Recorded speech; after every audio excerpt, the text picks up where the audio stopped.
Hello viewers, খুবই গুরুত্বপূর্ণ একটি ব্লগ। ভিডিও শেষ পর্যন্ত সাথে থাকুন।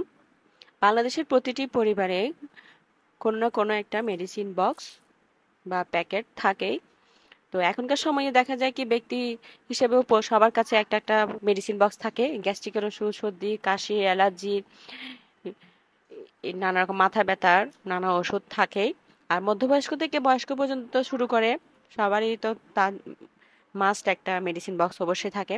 তো এই মেডিসিন বক্সগুলো তো দেখবেন অনেকগুলো ওষুধ কাটাকুটি করা দেখা যায়। যেমন এই ওষুধটা দেখেন, কোনো এক্সপায়ার ডেট নেই। তো ফার্মেসি থেকে কেনার সময় তারা এক্সপায়ার ডেট ছাড়াই এই ওষুধটা দিয়ে দিল। কিন্তু এখন যদি কারো যদি এই ওষুধটা খাওয়ার প্রয়োজন পড়ে, সে কি করবে? এটা সরাসরি খেয়ে নিবে। এতে হিতে বিপরীত হবে। তারপর আরেকটা দেখেন, এটাও ফার্মেসি থেকে কেনা কাটা ওষুধ। তো এটাতে এক্সপায়ার ডেট আছে, কিন্তু অন্য অংশটা নিশ্চয়ই ফার্মেসিতে রয়ে গিয়েছে। তো ফার্মেসিতে নিশ্চয়ই এই ওষুধটা অন্য কারো কাছে বিক্রি করবে, যারা হয়তো এক্সপায়ার ডেটের ক্ষেত্রে সিনসিয়ার না।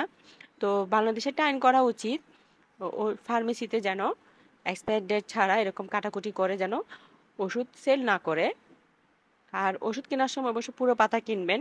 টাকা একটু বেশি গেল, নিজে সচেতন হন, অন্যকেও সচেতন করুন। তো এই অনেকের ক্ষেত্রেও দেখা যায় বয়স্ক উম, মানুষ থাকে, তো তাদের এই এক্সপায়ার ডেটগুলো তারা খেয়াল করে না বা খেয়াল করতে পারে না বা চোখে দেখে না। তো এই সেক্ষেত্রে আপনারা যারা বাসায় তরুণ থাকেন, তারা এই কাটাকুটি করা ওষুধ এক্সপায়ার ডেট আছে কি নেই সেটা একটু চেক করে নেবেন। আর এক্সপায়ার ডেট ছাড়া ওষুধগুলো ফেলে দিবেন। আর ওষুধ খাওয়ার আগে অবশ্যই এক্সপায়ার ডেট দেখে ওষুধ খাবেন। তো ভিডিও ভালো লাগলে লাইক, কমেন্ট, শেয়ার অবশ্যই করবেন। আর নিচে দিয়ে যে এক্সপায়ার ডেট দিয়ে মাস এবং বছর লেখা থাকে, এটা তাদেরকেও শিখিয়ে দিতে পারেন। এক্সপায়ার ডেটের ক্ষেত্রে তারিখটা থাকে না ওষুধের পাতায়,